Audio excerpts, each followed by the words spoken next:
Warning, incoming game over. Warning, incoming game over.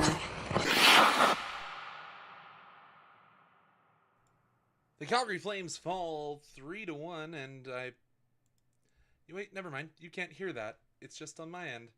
Remember that I actually fixed that setting for when I go live without muting YouTube. But, as I was saying before I got distracted by my own incompetence, the Flames lose final score 3-1 in Utah as the Mammoth pick up their home opener and drop the Flames down to 1-4, putting them on a 4-game losing streak. My name's Conrad Krausert, and I'm here with your Game Over Calgary once again. And, I'm going to try and keep this one a little bit more positive than last night, because it was a tough road last night, and I don't know, maybe my negativity led to me having a headache all day, and that's what I'm going to blame at the very least.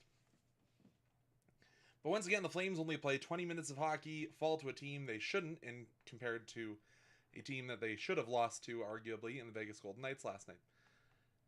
Once again, thank you so much for tuning in. I already see the chat starting to get riled up, and understandably so. So we'll go through our recap, but first of all, we'll kind of look at the lineup that the Calgary Flames decide to go with. You drop Matt Vejmelka out of the lineup, and I have to think this might be the 19-year-old being sent back down to the Calgary Wranglers shortly, if you can't play him on back-to-back nights. Who knows? And also that really depends on the health of Jonathan Huberdeau and Martin Pospisil in the short to medium term. And then obviously the shuffling at the back continues. We went back to the defensive pairings that we had against the Blues. And of course we got to see Devin Cooley for his first game of the year. Shout out to everyone in chat, including Matt DeMille. Matt, thank you for tuning in once again. Coming in with a busy schedule of WHL games this week. Surprised that you're hanging around tonight, but I appreciate it, buddy. But we'll go through our recap here as soon as I reopen the NHL tab, because I accidentally hit the X instead of clicking onto the game. But it is starting to feel like the optimism that some of the Flames fans, including myself, had is very much starting to go the way of the Mammoth, which is extinct. And for another game, the Flames open this one in the lead. As leading off the scoring today was Rasmus Andersson. He set a couple beautiful redirections that have hit posts or just missed. And finally, Rasmus races to the front of the net and tips home a Morgan Frost shot. So assists go to Frost and Kadri. Power play goal. And you know what? I was hoping that this would kind of spark the Flames, because if anything has been struggling, it's the Flames power play, and the fact that you can get a goal on your first attempt, I thought maybe this was a sign of things to come for the Flames. But it seemed that as soon as this power play ended, it was all Utah until the third period began. Shots after the first, Calgary at 5, Utah 10. I think that Rasmus Andersson shot might have been the fourth, so they only managed one shot after that, and as they said on the broadcast, it actually could have been 11 shots, but one was taken away upon review. Yeah, but the Flames, you're liking how you performed in the first, at least as far as the scoreboard goes. I'm going to open up my text with my dad, because my dad is probably going to be my odometer for a lot of things. The Flames are going to the Stanley Cup is what I saw after 20 minutes from my father. Sure, if that's what we believe. And I think that text might have been sent just after we saw the Cooley on Cooley violence. Of course, Devin Cooley, the Calgary Flames backstop, denying Logan Cooley on the breakaway to end that first period with the Flames on the penalty kill. And speaking of the penalty kill, we will discuss that a little bit later. As I said, want to get through these recaps before we start ranting and raving.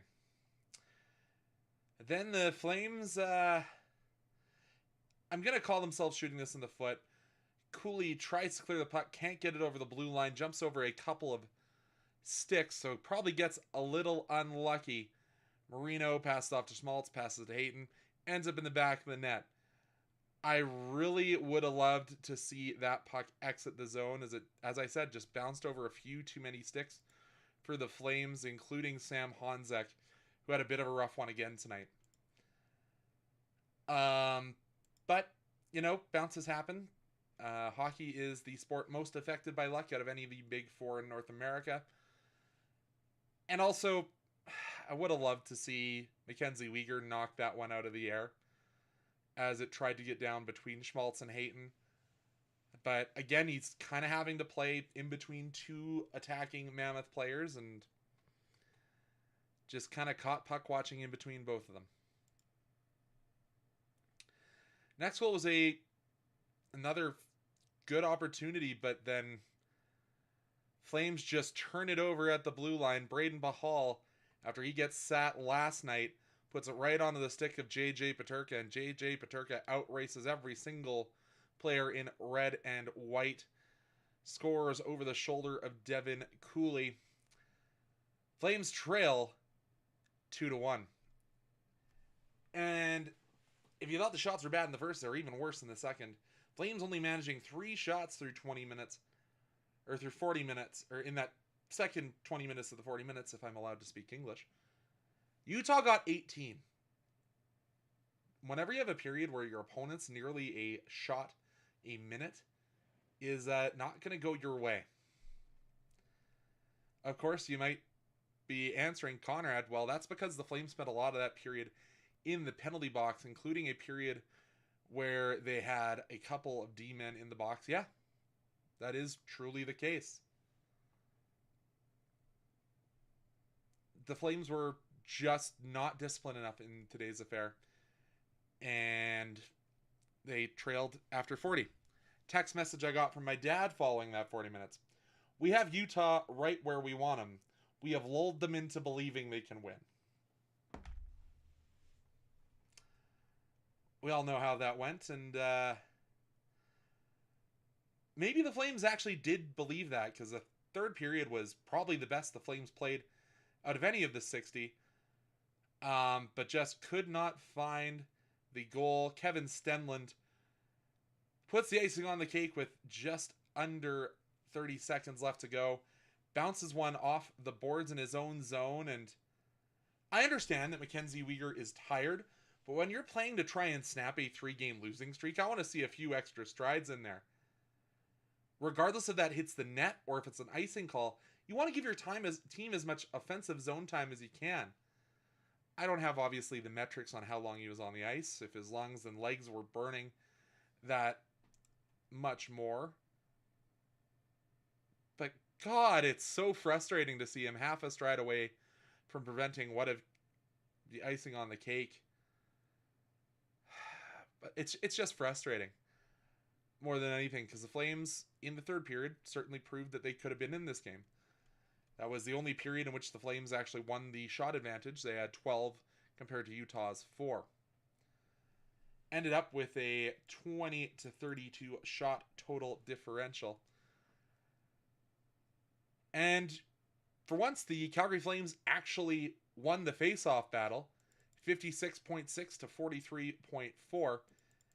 And the Flames 1 for 4 on the power play and did not allow Utah to score a power play goal despite being given 6 opportunities.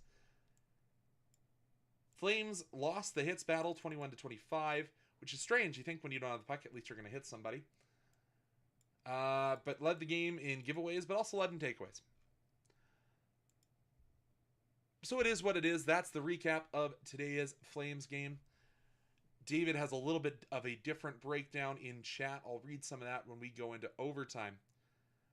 But we'll head into period number 2 today and talk about what I think a lot of Flames fans were talking about as I had it still in the overtime period. We all know that was period number 1. Period 2, Devin Cooley gets his first start of the year. Of course, he gets his first game and the only game where I can probably say Logan Cooley and people think I'm talking about the other team instead of just screwing up the name of our backup goaltender. But as it was said in chat here by Matt C., Cooley with a .935 save percentage during his Flames career. Of course, that only spans 1 game as a starter, and I think he came in relief when Vladar was hurt last year. Maybe, I don't fully remember. But yeah, a tough one for the Flames, as maybe the fears that Devin Cooley wasn't an NHL netminder are not founded, because, hey, he faced a boatload of shots, as I said, ended up the end of the night facing 32, turned all away but 29, of course, the empty net goal. I was very impressed with the young man from Northern California. I love that little sequence of him doing the VR, stopping pucks on the front of a yacht outside of Los Gatos, California. And like, we have to remember that Devin doesn't have much of a pedigree in the NHL. They were talking about that first half of the year last year with the Wranglers, and then you kind of saw the wheels fall off after the AHL All-Star break. So, and then we obviously all saw the preseason where he wasn't up to snuff with what Flames fans, or I think anyone in the front office / coaching staff, would find anywhere near acceptable. You heard me on this show, and I know I'm not the only guy in this media market.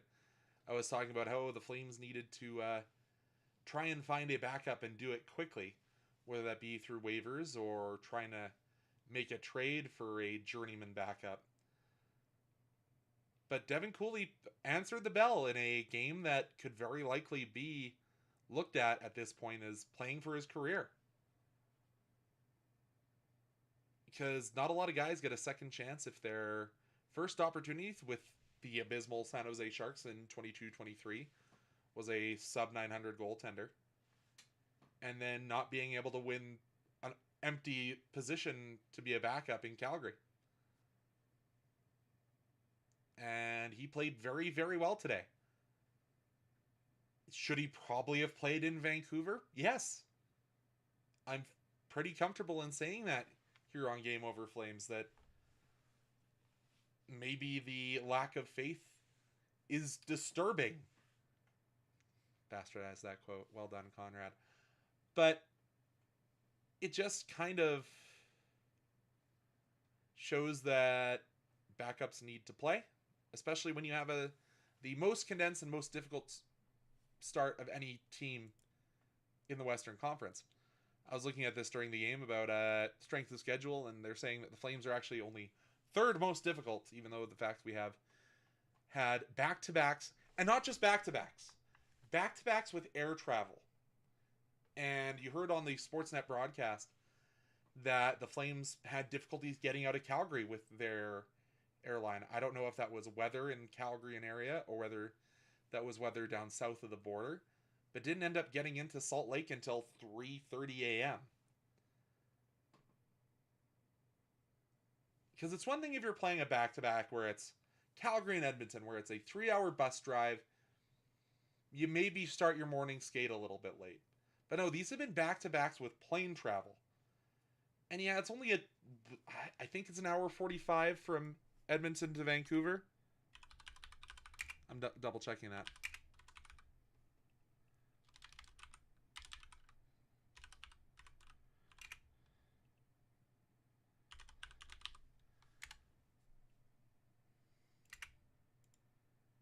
Hour 43. I was almost on the dot.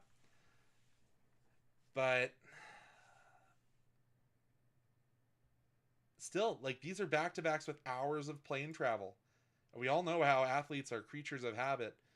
Getting in at 3 in the morning isn't really able to be done. Interesting quote here from Darren Haynes, now that I've opened up the Everything app. Flames have led after the first period in 3 of their 5 games. They've lost all 3 in regulation. We all knew that. We've all been watching. Especially guys like Matt C, Tokay, and KQ have been with me after every game. But it's not good enough. Last year they went 18-3-3 in that scenario. So we now have officially lost as many games in regulation after leading after 1 as the Find Away Flames did last year through the entire 82. Yeah, it's a tough schedule. We knew that going in. But gosh darn it. It feels so awful to crater all these leads away.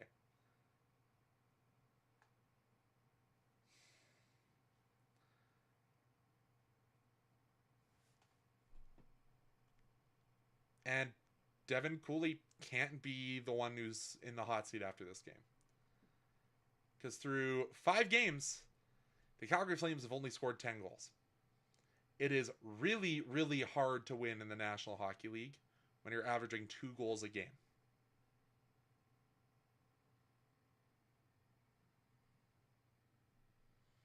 But hey, at least there's Gavin McKenna at the end of the rainbow.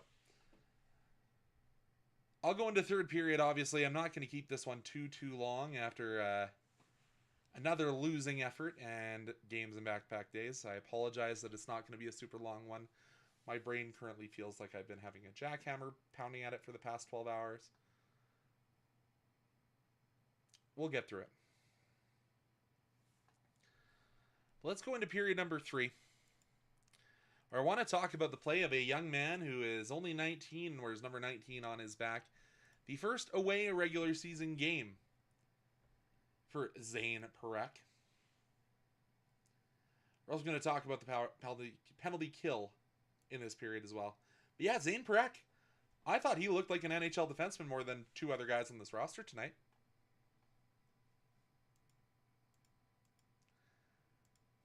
I'm just trying to find a post about that I saw here about Joel Hanley. Because a lot of people have said to me, why are you hammering Joel Hanley so hard? It's not like he is the worst defenseman on this team. Maybe not. Because the numbers, looking over to Robert Munch at Ring of Fire CGY over on X, and been a rough start to the season for Joel Hanley. The Flames have been outscored 6-0 with number 44 on the ice. For those of you keeping track, that was the guy that Derek Wills praised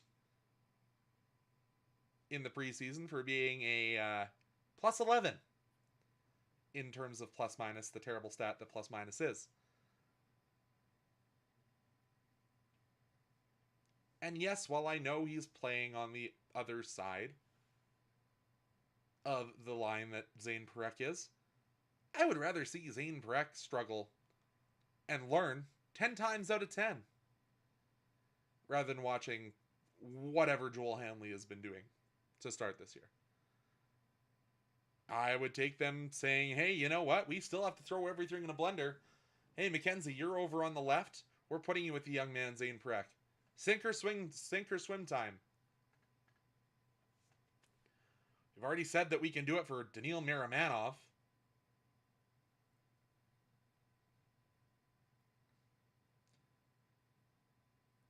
Why not move the struggling player down, have him play 18 minutes a night with Daniil Miramanov or whoever else you want to throw down that line.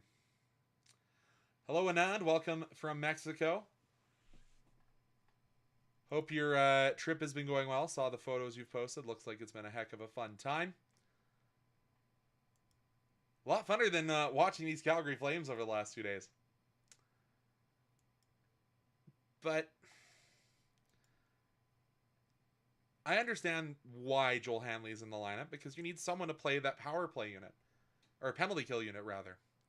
And hey, you know what? I'll say it. Flames were good on the kill today. You don't often see teams go 6 for 6 when down a man. And that we saw a healthy helping Sam Honzek on the unit number 2 on the penalty kill. I thought he looked perfectly fine when he was out there. I think it was with Morgan Frost usually. Got to have one center on the ice out there at all times.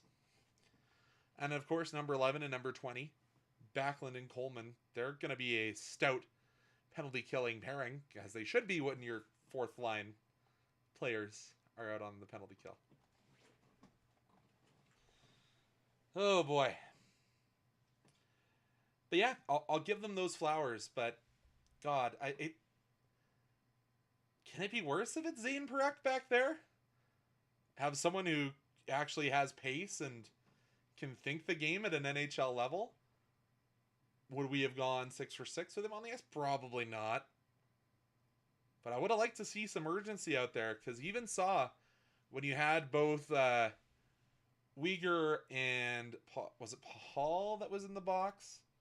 I know it was Uyghur. I remember that. My short-term memory is okay for that. No, and it was Uyghur and Ball. And Rasmus had just taken a high stick. So they sent out Pahal out there with Joel Hanley. They did not send number 19 over the boards there. Didn't give him that opportunity. Still trying to shelter the young man. And I understand it. Do I agree with it? Not necessarily. But it is what it is, and it puts the Flames to 1-4 to start this year. But the small positive, I think, that we will take out of this game is the continued progression of the young man at the back. But I still wish we had Ilya Solovyov.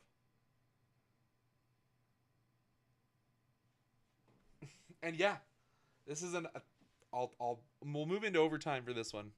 So Nan just put a good point into the chat here.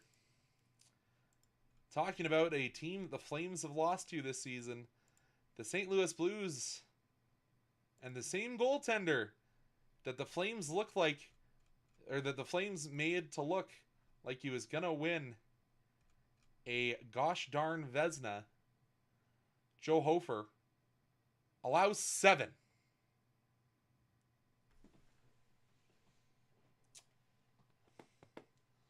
The Flames could not score on Hofer. But the Chicago Blackhawks, who have been basement dwellers for the last, let's call it 4 years, put 8 past Joe Hofer. If that does not put a magnifying glass on how inept the Flames are in the attacking zone, nothing else should.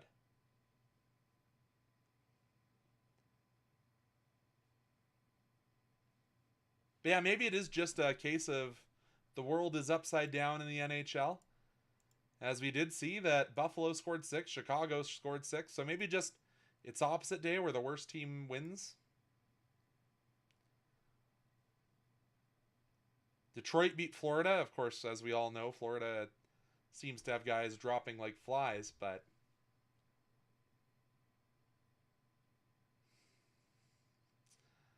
yeah, I'm going to read now a bunch of the posts by David W. David W. has a lot more of a statistical analysis of these games than I ever do. So we'll go back to before the stream even started. The Flames are even in their game against the Mammoth, and so much of it has to do with the Flames rookie goalie Devin Cooley, who's already been peppered with 30-plus shots, which despite that, he's only given up 2. So, of course, David was summarizing things while the Flames were down 1 before the empty net goal. We do have to remember this. The Flames go into the 2026 entry draft with 2 first-round draft picks. I apologize about my clicky keyboard.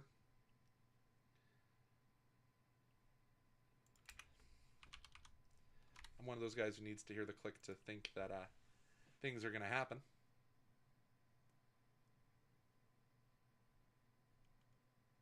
Draft picks for this year.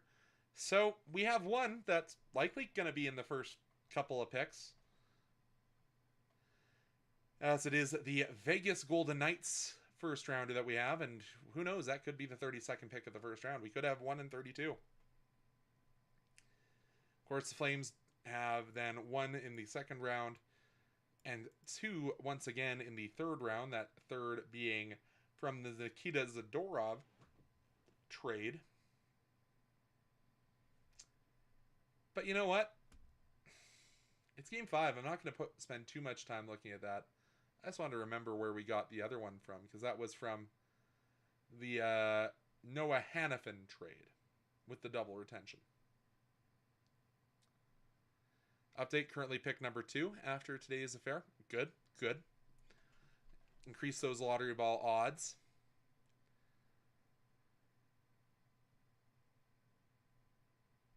Talking about my technical issues. Backup goalie isn't the issues that we thought it was. Levi Marilainen had the issues today. Yeah, he did. Tokyo number 1 with the comment, losing to Utah as they shine to shut down the team. It is still so early, Flames fans. It's game 5, but as I said, you can't win many games taking 6 penalties, and you can't win many games when you've only scored 10 in 5. I think that's more of the sign of time to close up shop, time to start asking Naz where he'd waive his no contract or no trade to go to, tell Jonathan Huberdeau to take as long as he needs to come back.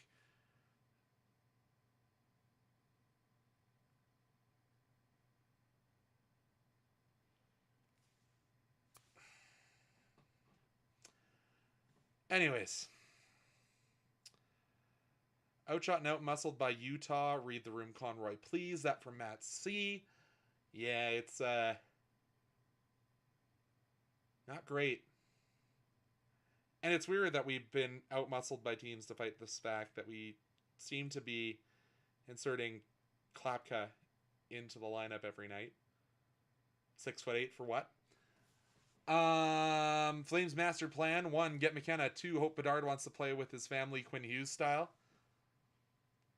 So I'm going to default to our friend Matt DeMille here, and something we talked about off air. And apparently until last year, the two had no idea that they were related. So I don't think this is a Hughes brothers situation where they both want to play with their cousins, because from what I understand, it wasn't all that close of a family bond, but who knows? Could rekindle those family connections. We talked about Cooley's save percentage during his Flames career. KQ with find net upside down smiley. Yeah, it's been tough.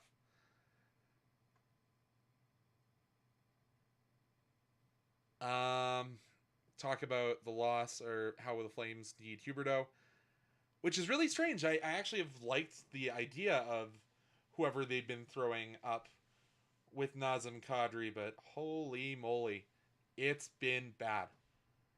As I said last game, the wingers and Kadri were combined -9, I think. Today, I think they were just -1. Yeah, Kadri -1. Connor Zary actually even, who started on the wings with Kadri, and Matt Coronado -1. So it's been a bit of a struggle here for the Flames without their power forward, or sniper turned power forward, Jonathan Huberdeau. The first line certainly seems to need his skill, and so we can only hope that his likely concussion is wound up soon. At least Flames didn't have to change time zone between the Saddle Dome and the Delta Center. That is true. Still, a 2+ hour flight with flight difficulties is never any fun, especially when you're already traveling in a chartered jet. Makes it a little easier to take for the Calgary Flames. Hey, maybe we need to start doing to the Flames what the Canadian Premier League makes the CPLers do, and that's ride in the back of the planes. Maybe make them a little bit more desperate.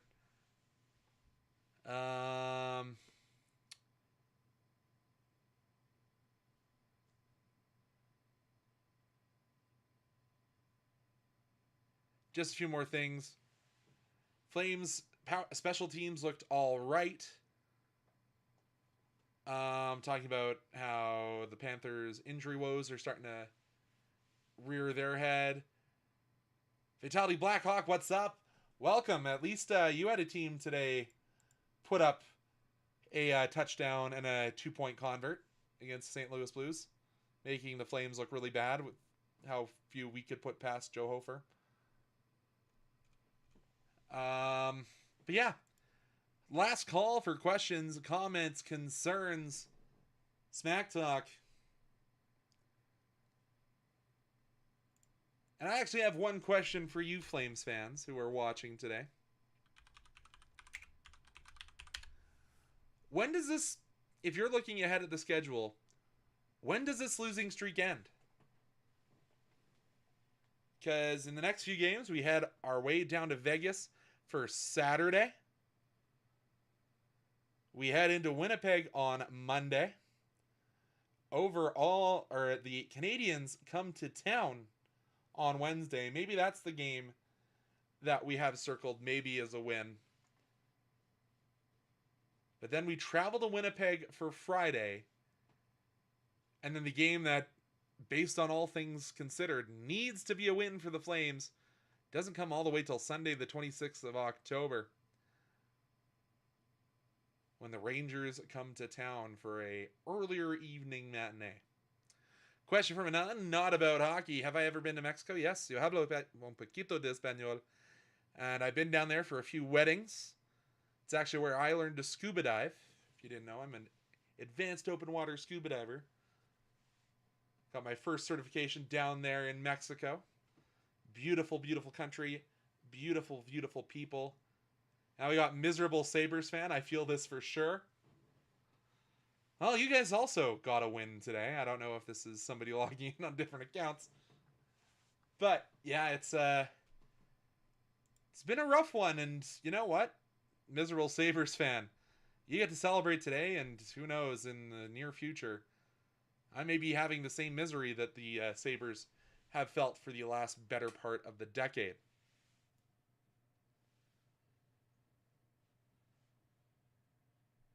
We beat Vegas, then probably lose to serial killer Scheifele. I don't even think it's going to be Scheifele that demolishes us. I think it's going to be Taves. It's not a good stretch for this October.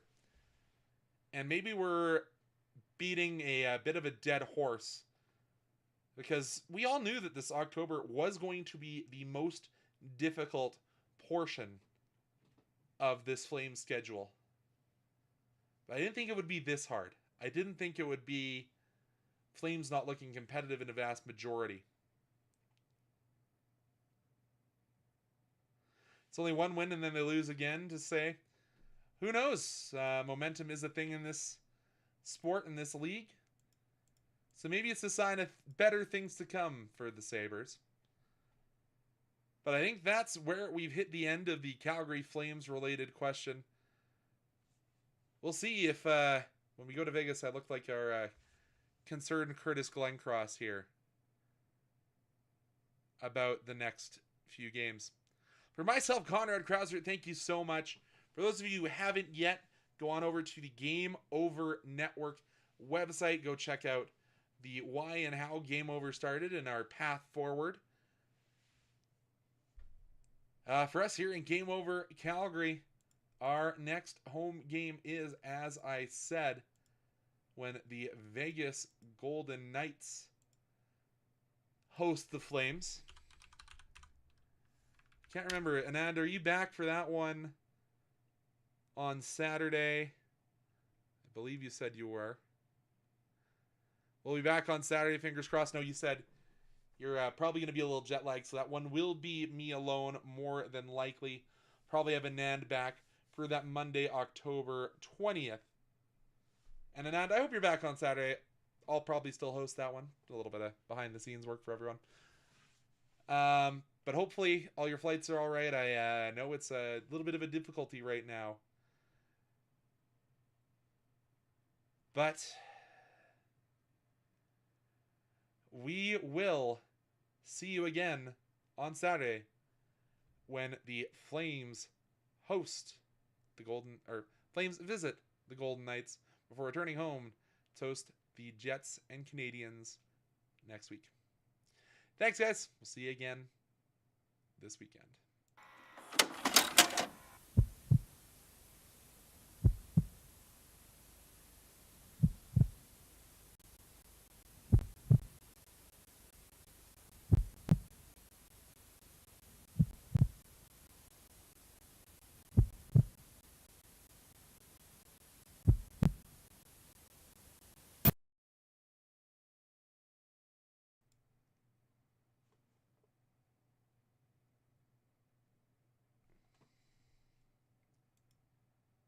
I know we're currently on a black screen. Just have to remember that I remembered who the... Oh, I'm back. I remembered who I was talking about when we were talking about who the Flames signed out of the KHL, who was a huge bust. Roman Chervenka.